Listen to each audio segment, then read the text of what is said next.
वाक्य। आप क्लास 6 से भी पहले से वाक्य पढ़ते आ रहे हैं।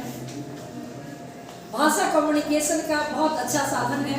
भाषा नहीं होती तो हम नहीं होते क्या? नहीं होते। हमारी सभ्यता का विकास नहीं होता। हम अपनी बातों को न कह पाते और न दूसरी की बातों को सुन पाते। तो भाषा का विकास कैसे हुआ? हम वर्ण से चलते हैं। आपने वर्ण पढ़े हैं, 2 है, स्वर और व्यंजन।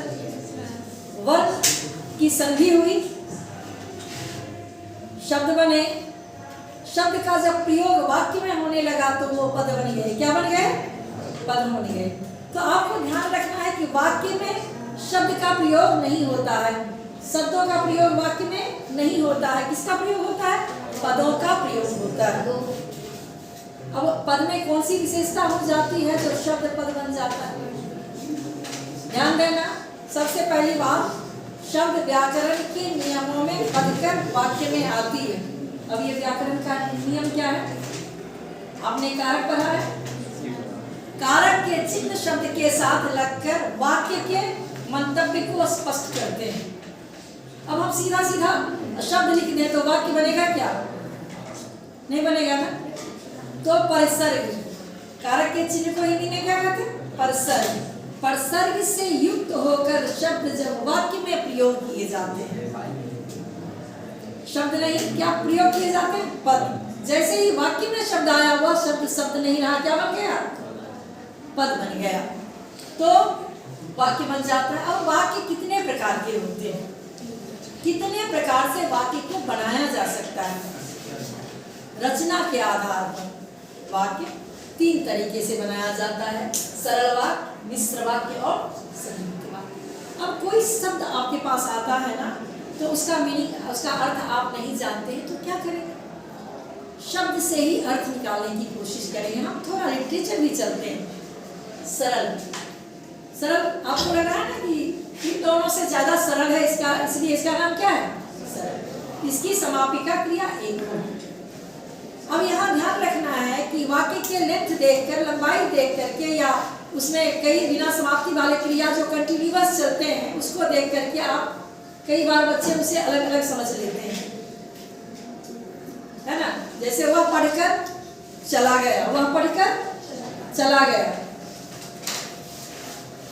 सूर्योदय से पहले उठकर उसने अपने सारे गृह कार्य पूर्ण कर लिए। सूर्योदय से पहले उठकर उसने अपने सारे गृह कार्य पूर्ण कर लिए। यह कौन सा वाक्य होगा? सरल वाक्य होगा।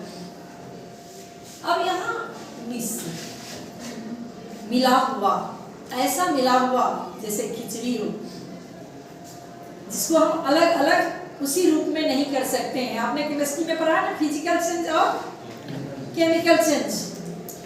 फिजिकल चेंज को अलग कर लेते हो, किसको अलग करते हो? फिजिकल चेंज को। केमिकल चेंज को अलग नहीं कर पाते। ये मिश्र वाक्य जो है वो केमिकल चेंज है। अगर एक बार मिला दिया तो वह फिर से अपने रूप में नहीं आएगा, और संयुक्त वाक्य अगर मिल गया तो फिर से अपने रूप में आ सकता है। तो यह अंग्रेजी में इसे कहते हैं simple sentence, complex sentence and compound sentence. Complex, जब 2 उपवाक्य आपस में जुड़ते हैं और एक उपवाक्य के बिना दूसरे उपवाक्य का अर्थ स्पष्ट नहीं हो पाता है, अर्थात दोनों एक दूसरे पर निर्भर होते हैं, तब वह वाक्य क्या होता है? मिश्र वाक्य होता है। जैसे ही सूर्योदय हुआ वह चला गया। जैसे ही सूर्योदय हुआ, क्या समथिंग लेफ्ट बिहाइंड इट, कुछ इसके पीछे है। जैसे ही सूर्योदय हुआ वह उठकर चला गया। अब अगर आप अलग अलग करना चाहो तो दोनों का स्पष्ट नहीं हो पाएगा। हो पाएगा क्या? जैसे ही सूर्योदय हुआ वैसे ही वह उठकर चला गया। जैसे वैसे, जब तब, जो सो। आपने संकेत 9th क्लास में ध्यान दो, रिकॉल करो। 9th क्लास में आपने अर्थ के आधार पर शब्द वाक्य के भेद पढ़े थे ना। 8 भेद थे ना। कितने भेद थे? उसमें एक संकेतवाचक था, क्या था? प्योरली मिश्र वाक्य, कॉम्प्लेक्स सेंटेंस। समझ में आया? क्या समझा? सरल वाक्य समझ गए, मिश्र वाक्य समझ में आया? अच्छा, अब यहाँ दो वाक्य ऐसे मिलेंगे कि अगर उसको अलग कर दिया जाए तो दोनों अपने अपने में पूर्ण है। क्या है? एक उदाहरण बताएंगे कोई? बताओ। वह घर गया और सो गया। वह घर गया और सो गया। वह घर गया कंप्लीट है, सो गया यह भी क्या है? कंप्लीट है।